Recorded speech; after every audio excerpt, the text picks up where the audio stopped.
अब बात करते हैं क्वेश्चन नंबर 6 की। ये क्वेश्चन बहुत ही इंपॉर्टेंट क्वेश्चन है और काफी बार ये एग्जामों में पूछा गया है। तो आप इसको किस तरीके से सोल्व करते हैं, इसके कुछ एक दो मेथड है। एक तो क्रॉस प्रोडक्ट है और एक सबसे पहले तो मैं आपको जो सिंपल क्वेश्चन है को इसको इजी मतलब कर सकते हैं उस तरीके से कराएंगे, फिर आपको क्रॉस प्रोडक्ट से कराएंगे किस तरीके से इसको सोल्व करेंगे। ए और बी की आय का अनुपात दे रखा है। हेलो दोस्तों, नमस्कार। आज अपन अनुपात समानुपात का पार्ट 3 के बारे में पढ़ेंगे। इससे पहले दो पार्ट इसके क्लियर हो चुके हैं और उससे रिलेटेड कुछ क्वेश्चन अपन ने उसमें किए थे। यदि आप पहली बार इस वीडियो को देख रहे हो तो आप प्लीज इसको सब्सक्राइब और लाइक कीजिए और अपने दोस्तों को शेयर कीजिए। अब स्टार्ट करते हैं अपन अनुपात समानुपात का फर्स्ट क्वेश्चन। जो ये क्वेश्चन मैं करा रहा हूँ ये इंपॉर्टेंट क्वेश्चन है जो परीक्षा में पूछे गए हैं और आगे आने वाले जितने भी एग्जाम है, रेलवे, एसएससी या राजस्थान पटवार, और जहां पर भी अनुपात समानुपात का जिस एग्जाम में ये चैप्टर आता है वहां पर आपके लिए ये पूछे जा सकते हैं। ये क्वेश्चन ये इंपॉर्टेंट क्वेश्चन है। अभी तक जितने भी एग्जाम हुए उनसे रिलेटेड ही ये क्वेश्चन है जो भी पूछे जा रहे हैं या नए नए क्वेश्चन क्या बन रहे हैं। अब शुरुआत करते हैं फर्स्ट क्वेश्चन की कि एक संख्या के 1/5 का दूसरी संख्या के 25% का योग पहली संख्या के 40% के बराबर है। क्या कहा कि एक संख्या, तो एक संख्या मैंने मान लेता हूं, x मान लेता हूं, और उसका 1/5 का मतलब x का 1/5 और दूसरी संख्या के 25% का योग, यानी दूसरी संख्या के 25% को मैं भिन्न में चेंज करूंगा तो क्या लिखूंगा 25/100, यानी कि ये हो जाएगा 1/4। यानी कि दूसरी संख्या को अब मैं y मान लेता हूं और y का 25% का योग करना है। तो y का 25% का मतलब 1/4 का योग पहली संख्या के 40% के बराबर। तो 40% का भिन्न में मान निकालेंगे तो कितना होगा 40/100। परसेंटेज के लिए 100 का डिवाइड और 2 से ये कट जाएगा आपका बात 2 और ये 5, यानी कि 40% का भिन्न में मान होगा 2/5, यानी पहली संख्या के 40% के बराबर है। यानी पहली संख्या अपन ने क्या मानी थी, x मानी थी, उसके 40% का मतलब 2/5 के बराबर है। अब इसको सॉल्व करना है और x की और y की वैल्यू निकालनी है, क्योंकि दूसरी संख्या का पहली संख्या के साथ अनुपात पूछा है। तो दूसरी संख्या का अब देखो ये x 1/5 है, यानी कि x/5 उधर जाएगा तो ये y/4 और ये हो जाएगा 2x/5 माइनस x/5। तो ये क्या बचेगा y/4 2x/5 माइनस x/5 है, तो 5 तो एलसीएम हो जाएगा और 2x माइनस x तो कितना बचेगा x/5 बचेगा। अब y/4 है और x/5 है, तो अपन इसको ना x को इधर लेते हैं, यानी कि y/x क्या हो जाएगा 4/, ठीक आना ही मत यहाँ। अब बात करते हैं क्वेश्चन नंबर 2 की। एक संदूक में 1 रुपए 50 पैसे और 25 पैसे के सिक्के का अनुपात दे रखा है 3:2:5, जिनका योग है 252, यानी सिक्कों का जो योग है वो 252 रुपए है। तो संदूक में 25 पैसे वाले सिक्कों की संख्या पूछी कि 25 पैसे वालों की संख्या कितनी होगी। तो ये क्वेश्चन इंपॉर्टेंट है, ये काफी बार पूछा गया है कि ये जो रुपए से रिलेटेड, पैसे से रिलेटेड। तो अपन क्या करेंगे 1 रुपए 50 पैसे और 25 पैसे, इन सिक्कों का अनुपात दे रखा है, सिक्कों की संख्या का अनुपात दे रखा है 3:2:5 दे रखा है। और अब यदि 1 रुपए के 3 सिक्के, क्योंकि ये सिक्कों का अनुपात है, तो 1 रुपए के 3 सिक्के तो कितने रुपए हो जाएंगे 3 रुपए हो जाएंगे। इसी तरीके से 50 पैसे के 2 सिक्के हैं तो कितना हो जाएगा 1 रुपया हो जाएगा। इसी तरीके से 25 पैसे के कितने सिक्के हैं 5 सिक्के हैं, तो कितना हो जाएगा 1 रुपया 25 पैसे हो जाएगा। 1 रुपया 25 पैसे, 1 रुपया 25 पैसे। अब कितने रुपए हो गए ये टोटल 3 और 1 4 और 1 5, यानी कि 5 रुपए 25 पैसे, 5 रुपए 25 पैसे। अब इनका जो योग है अपन इनको जोड़ रहे हैं तो कितना मिल रहा है 5/25 पैसे, यानी कि इनका जिनका योग 252 के बराबर है, यानी कि इसको है ना 252 के इक्वल रखते हैं। तो एक की वैल्यू निकालेंगे, एक की वैल्यू निकालेंगे तो 252 में 5.25 का भाग देंगे तो, और पूछा है 25 पैसे वाले सिक्कों की संख्या, तो 25 पैसे वाले सिक्कों की संख्या को किससे गुणा करेंगे अपन इसको, पहले इसको सोल्व कर लेते हैं इसको कि ये 0 हो जाएगा और ये 25 से कट जाएगा, ये 4, ये 25 दूनी 50 और 25 एकम 25 और ये करीब ये 21 से कट जाएगा करीब 12 टाइम। एक की वैल्यू, एक रेशो की वैल्यू आ जाएगी 12 चौक 48 और आपसे पूछा है 25 पैसे की वाले सिक्के की संख्या पूछी, तो 25 पैसे वाले सिक्कों की संख्या का अनुपात क्या दे रखा है 5, यानी 48 को यदि मैं 5 से गुना करूंगा तो ये कितना आ जाएगा 8 45 और 5 चौक 20 और 4 हो जाएगा 240, यानी कि 240 क्या हो जाएंगे सिक्कों की संख्या हो जाएगी। 25 पैसे वाले सिक्कों की संख्या कितनी हो जाएगी 240। नेक्स्ट बात करते हैं क्वेश्चन नंबर 3 की। ए बी सी के खर्च का अनुपात दे रखा है आपको 16:12:9 और उनकी कुल आय दे रखी है 1530 रुपए और बी की आय ज्ञात करो अगर वे 20%, 25% और वो 40% बचत करते हैं। अब 20% का मतलब अपन इसको भिन्न में लिखेंगे, 20 का मतलब 1/5, यानी कि मैं कह सकता हूं कि 5 यदि उसकी आय मानूं और 1 क्या है उसका बचत है, तो 1 बचत है तो उसका खर्च क्या हो जाएगा, खर्च हो जाएगा उसका 5 - 1 कितना हो जाएगा 4। तो अब मैं ये कह सकता हूं कि आय का अनुपात और खर्च का अनुपात ए बी सी, तो ए बी सी का आय का अनुपात तो निकाल लेंगे और खर्च का अनुपात, तो खर्च का अनुपात तो दे रखा है 16:12:9। अब यदि मैंने निकाला है कि 20% का भिन्न में मान होता है 1/5, यदि मैं 5 को ये कुल आय मान लेता हूं तो 1 इसकी बचत होगी तो खर्च कितना होगा 4। अब ये 4 नहीं दे रखा, एक्चुअल वैल्यू मतलब इसका जो खर्च अनुपात में दे रखा है वो कितना दे रखा है 16 दे रखा है, यानी कि 16 दे रखा है तो इसका मतलब 1 रेशो की वैल्यू निकाल दूंगा या 1 यूनिट की वैल्यू निकाल दूंगा तो ये कितनी आ जाएगी 4 आ जाएगी, 4 आ जाएगी। और अपन ने आय क्या मानी 5, तो आय कितनी हो जाएगी, आय कितनी हो जाएगी 5 × 4 यानी कि 20 है।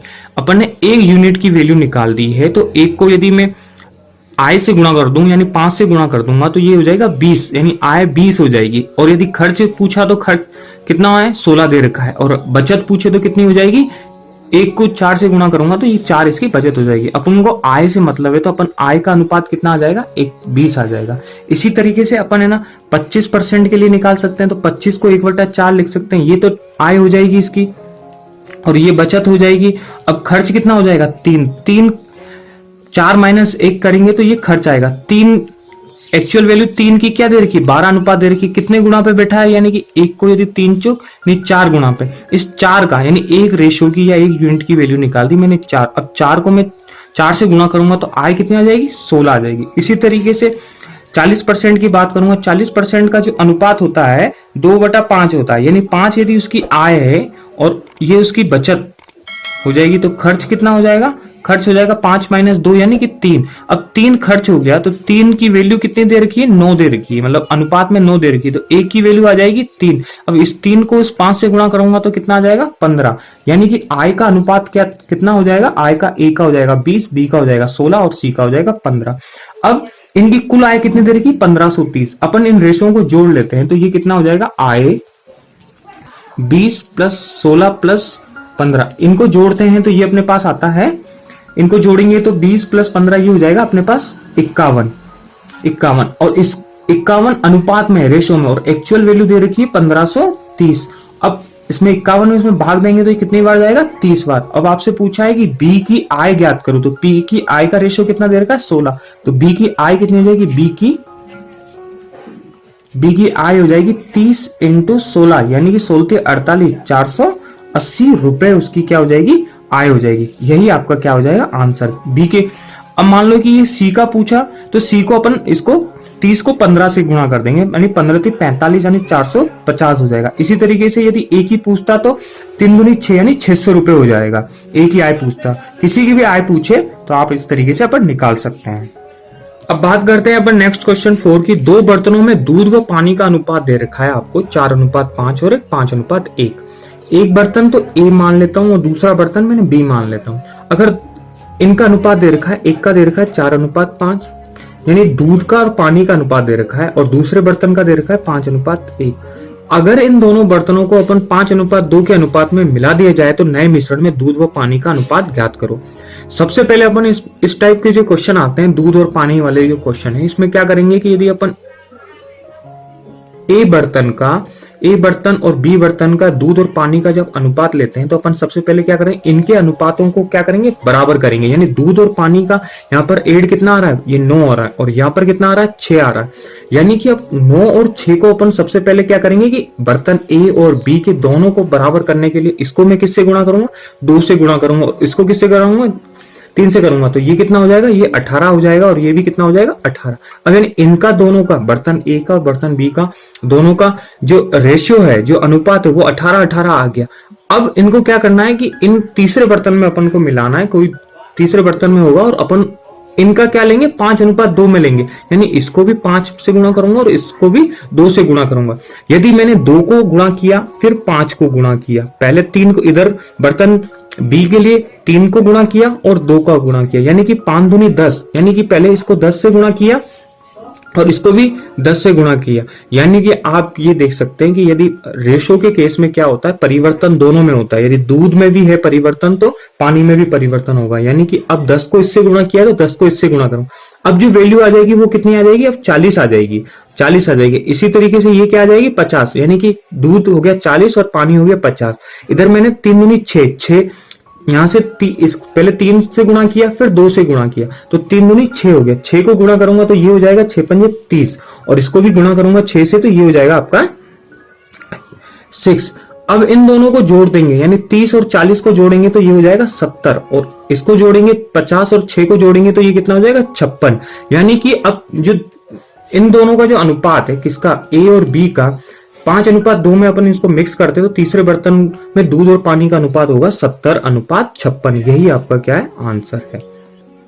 अब बात करते हैं क्वेश्चन नंबर 5 की, कि 5600 रुपए को अपन को ABCD में इस तरह विभाजित करना है कि A:B और B:C और C:D की वैल्यू दे रखी है, और A+B का हिस्सा क्या आया होगा। A+B का हिस्सा निकालने के लिए मैंने बता चुका हूं कि A:B, B:C और C:D, इनका ABCD का रेशो निकाल लेंगे अपन। तो 1:2 और 3:1 और 2:3। तो अपन A:B:C:D को किस तरीके से निकालते हैं, सबसे पहले A के लिए निकालते हैं तो अपन क्या करेंगे, A का स्टार्टिंग A से यहां से करेंगे, यानी 1 से स्टार्ट करेंगे। A का रेशो आता है 1, अब 1 से स्टार्ट करेंगे और अपन कंटिन्यू आगे इसी तरीके से चलते रहेंगे और इनका गुणा करेंगे। यानी कि 1 को 3 से गुणा करेंगे, 3 दूनी 6, यानी ये A का अनुपात आ गया। इसी तरीके से B से गुणा करेंगे तो अपन किससे करेंगे, 2 से गुणा करेंगे पहले, फिर B और कहां पर आ रहा है, फिर B यहां पर आ रहा है, यानी कि 3 आ रहा है, तो B से स्टार्ट करेंगे, फिर 3 पर आएंगे, फिर आगे इसी तरीके से आगे कंटिन्यू आगे चलते रहेंगे, तो गुणा करते रहेंगे। 3 दूनी 6, 6 दूनी 12। इसी तरीके से C के लिए निकालेंगे तो C का स्टार्टिंग कहां, देखो स्टार्टिंग आपको यहीं से करनी है, क्योंकि ये क्या है, इस C जो आ रहा है वो इस तरह आ रहा है, तो C को यहां से स्टार्ट करेंगे और फिर टर्न कहां से लेंगे, क्योंकि C वापस यहां पर आ रहा है, तो C का यहां से लेंगे टर्न, तो ये आ जाएगा 2 एकम 2, 2 दूनी 4, तो ये आ जाएगा आपके पास 4 आ जाएगा। C का जो रेशियो आ जाएगा वो 4 आ जाएगा। और D का रेशियो क्या हो जाएगा, आप 2 से स्टार्ट करोगे, 2 और 1 3, 2 और फिर 1 फिर 3 का गुणा करेंगे तो ये हो जाएगा 6। अब ये 6:12:4:6 आ गया ABCD का रेशियो। इसको और सोल्व कर सकते हैं, 2 से काट सकते हैं, ये 2 से 3 बार आ जाएगा, ये 2 से 6 बार, और ये 2 से 2 बार, और ये 3 बार, यानी ABCD का जो अनुपात आया 3:6:2:3 आ गया। अपन से पूछा गया है कि A:B। अब इनकी वैल्यू दे रखी 5600 रुपए, इन ABCD की वैल्यू दे रखी 5600 रुपए, यानी 3, 6 और 2 इनको ऐड करेंगे तो 6 और 3 9, 9 और 2 11, 11 और 3 14, यानी 14 अनुपात की, यानी 14 रेशियो की जो वैल्यू दे रखी है वो दे रखी है 5600 रुपए। तो एक रेशियो की वैल्यू आ जाएगी 14 चौक 56, यानी 400 रुपए। और आपसे पूछा है A+B, तो A+B का रेशियो कितना था, A+B का है 3 और 6, यानी 9, तो 9 को अपन 400 से गुणा करेंगे तो ये कितना आ जाएगा, 9 चौक 36, यानी कि A और B का हिस्सा क्या होगा, A+B का हिस्सा हो जाएगा अपने पास 3600 रुपए। ये 3600 रुपए हो जाएगा अपने पास A और B का हिस्सा। अब बात करते हैं क्वेश्चन नंबर 6 की। ये क्वेश्चन बहुत ही इंपॉर्टेंट क्वेश्चन है और काफी बार ये एग्जामों में पूछा गया है, तो आप इसको किस तरीके से सॉल्व करते हैं इसके कुछ एक दो मेथड है। एक तो क्रॉस प्रोडक्ट है और एक सबसे पहले तो मैं आपको जो सिंपल क्वेश्चन है को इसको इजी मतलब कर सकते हैं उस तरीके से कराएंगे, फिर आपको क्रॉस प्रोडक्ट से कराएंगे किस तरीके से इसको सॉल्व करेंगे। ए और बी की आय का अनुपात दे रखा है 3:2 और खर्च का अनुपात दे रखा है 4:3। अगर वो क्रमशः 2000 और 900 रुपए बचाते हैं तो उनकी आय ज्ञात कीजिए। ए और बी की आय निकालना है। तो सबसे पहले मैं ये कह सकता हूं कि 3x मान लेता हूं, 3x मान लेता हूं इनकी आय का अनुपात, 3x मान लेता हूं और इसको 2x मान लेता हूं।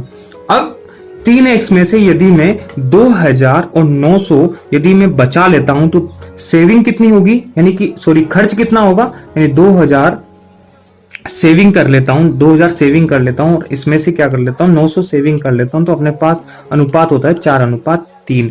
तो अब अपन इसमें क्या कर सकते हैं कि x की वैल्यू निकालेंगे और x की वैल्यू निकालने के बाद अपन इस इक्वेशन में रख देंगे तो अपने पास आय की वैल्यू आ जाएगी। सबसे पहले x के लिए क्या करेंगे, क्रॉस मल्टीप्लाई करेंगे, 3 9x, फिर ये 6000 हो जाएगा, फिर इसका भी इधर गुणा करेंगे तो ये हो जाएगा 2 दूनी 4 दूनी 8x और ये 9 चौक 36।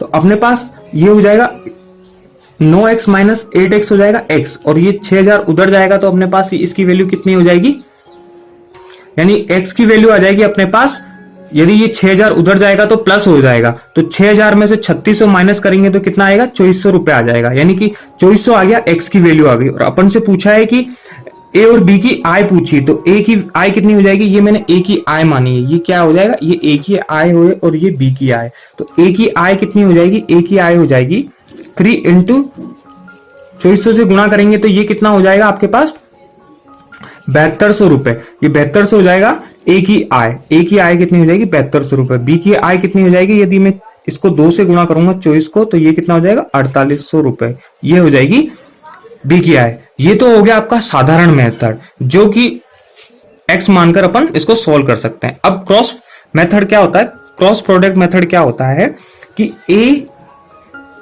अनुपात b, यानी कि एक इनकम का रेशो दे रखा है 3:2 और खर्च का रेशो दे रखा है 4:3 और इनका जो बचत दे रखी है वो 2000 रुपए और 900 रुपए दे रखी है। तो अपन क्रॉस प्रोडक्ट क्या होता है कि 3 को इससे गुणा करना है, 3 3 9 और फिर 4 को इससे गुणा करना है, 4 दूनी 8।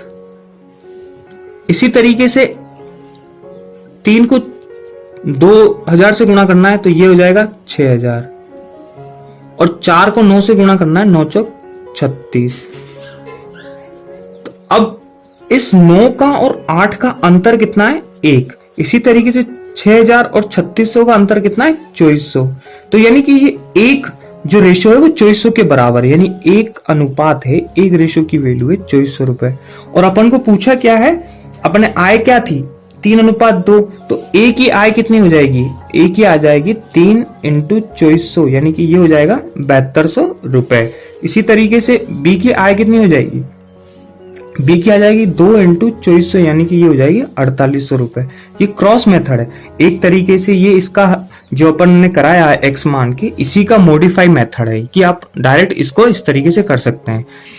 अब नेक्स्ट बात करते हैं क्वेश्चन नंबर 7 की। 5625 रुपए को ए बी सी में इस प्रकार बांटा गया है कि ए को बी प्लस सी से आधा धन मिलता है और बी को ए प्लस सी से 1/4 धन मिलता है। तो ए प्लस बी का धन पूछा है, ए प्लस बी का धन पूछा है, यानी अपन लिख सकते हैं ए को बी प्लस सी से आधा धन यानी 1/2 धन मिलता है। इसी तरीके से बी को ए प्लस सी से यानी 1/4 धन मिलता है। आप देख रहे हैं कि ए बी सी और बी ए सी तीनों क्या बराबर हैं। तो तीनों बराबर करने के लिए अपन क्या करेंगे कि ए का और बी प्लस सी का इनका रेशियो बराबर करने के लिए क्या करेंगे, ये 2 और 1 3 और 1 और 4 यानी कि 3 का और 4 का, 3 का और 5 का, 1 और 4 5 का अपन एलसीएम लेंगे तो ये कितना आ जाएगा 15 हो जाएगा, 15 एलसीएम आ जाएगा। अब यानी कि 15 एलसीएम हो जाएगा तो अपन इसको किससे गुणा कर सकते हैं, 5 से करेंगे, ये 5 हो जाएगा और ये कितना हो जाएगा 3 में, यदि मैं 15 में 3 का भाग दूंगा तो 5 बढ़ जाएगा, तो 5 को इससे गुणा करूंगा तो ये कितना हो जाएगा 5 और ये हो जाएगा 10। इन दोनों को जोड़ूंगा तो भी 15 आ रहा है और इसी तरीके से इसको मैं गुणा करूंगा, इसको तो गुणा कर दिया मैंने 5 से, और इसको गुणा किससे करूंगा, इसको गुणा करूंगा मैं आपको 3 से, तो ये हो जाएगा 3 और ये 12, इनको भी ऐड करेंगे तो ये कितना हो जाएगा, 15 हो जाएगा। यानी कि ए की जो वैल्यू आ गई, ए का मतलब अनुपात आ गया, ए का हो जाएगा 5, इसी तरीके से बी का कितना हो जाएगा, 3 हो जाएगा, तो सी का कितना हो जाएगा, 5 और 3 8, यानी 15 में से 8 माइनस करेंगे तो सी का हो जाएगा 7। और आपसे पूछा गया है कि ए और बी का धन ज्ञात करना है, तो सबसे पहले इस 15 की वैल्यू क्या दे रखी है अपन ने, ये टोटल 15 आया, 15 की वैल्यू दे रखी है 5625, तो एक की वैल्यू कितनी आ जाएगी, 5625 में 15 का भाग देंगे तो ये कितनी बार जाएगा, ये जाएगा 15 का इसमें भाग देंगे तो ये पूरा पूरा चले जाएगा 375 बार। अब 375 ए प्लस बी का धन निकालना है, तो ए प्लस बी का धन निकालने के लिए क्या करेंगे कि ए प्लस धन निकालने के 5 और 3, 8 को 375 से गुणा करेंगे तो ये अपने पास आ जाएगा 3000 रुपए, यानी कि ए और बी का जो धन आ गया वो 3000 रुपए। अब बात करते हैं नेक्स्ट क्वेश्चन नंबर 8 की, कि एबीसी की पिछले वर्ष की आय का अनुपात दे रखा है 3:4:5, और जबकि उनके पिछले वर्ष और वर्तमान वर्ष की आय का अनुपात दे रखा है 4:5, 2:3 और 3:4। अगर वर्तमान वर्ष की कुल आय 98,500 है तो बी प्लस सी की वर्तमान आय पूछिए कि वर्तमान आय क्या होगी। अब जो मैंने मान लिया लास्ट ईयर इनकम, पिछले वर्ष की आय को मैंने LYI लिख दिया शॉर्ट में, और पिछले वर्ष को लास्ट ईयर और वर्तमान को करंट ईयर लिख दिया। तो ABC का दे रखा है, आय का अनुपात दे रखा है पिछले वर्ष का, लास्ट ईयर इनकम दे रखी है 3:4:5। इसी तरीके से इनका करंट का और लास्ट ईयर और करंट का, यानी पिछले वर्ष का वर्तमान का दे रखा है 4:5, 2:3 और 3:4। अब इस टाइप के क्वेश्चन को अपन क्या कर सकते हैं, जो लास्ट यानी पिछले वर्ष का रेशो देखो 4, 2 और 3, और यहाँ पर क्या 3, 4, 5, तो इनके रेशो को बराबर करने के लिए क्या करेंगे, 4, 2, 3 का एलसीएम लेंगे। 4, 2, 3 का एलसीएम लेंगे तो 4, 2, 3 का एलसीएम आएगा अपने पास 12 आएगा। अब इस 12 को अपन को गुणा करना है, 12 को 3 से गुणा करेंगे तो कितना आ जाएगा, 36, और इसी तरीके से 12 को 4 से गुणा करेंगे तो 48, इसी तरीके से 12 को 5 से गुणा करेंगे तो ये 60 आ जाएगा। अब ये तो हो गया आपके पास लास्ट ईयर इनकम ABC का। अब जो आ गया 36, 48, 60 आ गया। अब ये कितने गुणा पर बैठा है, ये जो है 36, इसको 4 का भाग देंगे 36 में तो ये 9 गुणा पे, इसी तरीके से इसमें इसका भाग देंगे तो ये हो जाएगा 48 का, इसमें भाग देंगे तो ये हो जाएगा 24, इसी तरीके से इसमें 60 में 3 का भाग दे देंगे तो ये हो जाएगा 20। अब ये यानी कि 36, 48 और 60 ये रेशियो आ जाएगा लास्ट ईयर का। तो अपन है ना इसको 4 को इससे गुणा करेंगे, मतलब 4 को किससे गुणा करें, 36 आए 9 से गुणा करा, इसी तरीके 2 को किससे गुणा करें, 48 24 से गुणा करेंगे, तो इसी तरीके से 3 को किससे गुणा करें कि 60 आ जाए, यानी 20 से गुणा करेंगे। अब यानी कि 9 को 4 से गुणा किया तो इस 9 को 5 से गुणा करेंगे तो ये क्या आ जाएगा, करंट ईयर अपने पास, यानी कि अपने पास वर्तमान वर्ष की आय हो जाएगी वर्तमान वर्ष की। तो इसको 9 से गुणा करेंगे तो ये हो जाएगा 9 पंजे 45, इसी तरीके से इसको 24 से गुणा करेंगे तो ये हो जाएगा 72, इसी तरीके से इसको 4 को 20 से गुणा करेंगे तो ये कितना हो जाएगा 80। अब ये क्या है, पूछा वर्तमान वर्ष के आयु का कुल आय दे रखी है, ये वर्तमान वर्ष की कुल आय दे रखी है, और वर्तमान वर्ष की आयु कितनी, मतलब आय कितनी आ गई 45, 72 और 80, यानी 45 प्लस 72 प्लस 80 को यदि अपन जोड़ेंगे तो ये कितना हो जाएगा, 5 और 2 7 और 8 और 7 15, 15 और 4 कितना हो जाएगा 15 और 4 हो जाएगा 19, यानी कि ये आ गया 197। इस 197 की वैल्यू दे रखी है आपको 98,500। अब एक रेशियो की वैल्यू निकालेंगे, आपसे पूछा है बी और सी की वर्तमान आय पूछी, तो बी और सी की वर्तमान आय कितनी होगी, यानी बी का रेशियो कितना है 45, और सॉरी बी का 72 है और ए का कितना है 45, इनकी वैल्यू दे रखी है, यानी कि 98,500 में 197 का भाग देंगे तो ये आ जाएगा करीब 500 बार जाएगा, ये इससे कट जाएगा 500 बार कट जाएगा। अब 500 को मेरे को गुणा किससे करना है, ए प्लस बी, यानी कि 72 और प्लस 45 को गुणा करेंगे तो ये कितना हो जाएगा, 5 और 2 7, 7 और 4 11, यानी 117 से गुणा करूंगा तो ये अपने पास ए प्लस बी की B plus C B plus C पूछा है, सॉरी बी प्लस सी पूछा है, यानी कि 72 और 80, इसका ये हो जाएगा 2 और ये 8 और 7 हो जाएगा 15। इसको इससे गुणा करेंगे 157 को, तो ये हो जाएगा आपके पास 7×35 और ये हो जाएगा 75 और 3 78। तो ये अपने पास आ जाएगा 78,500। 78,500 अपने पास बी प्लस सी की वर्तमान आय आ जाएगी।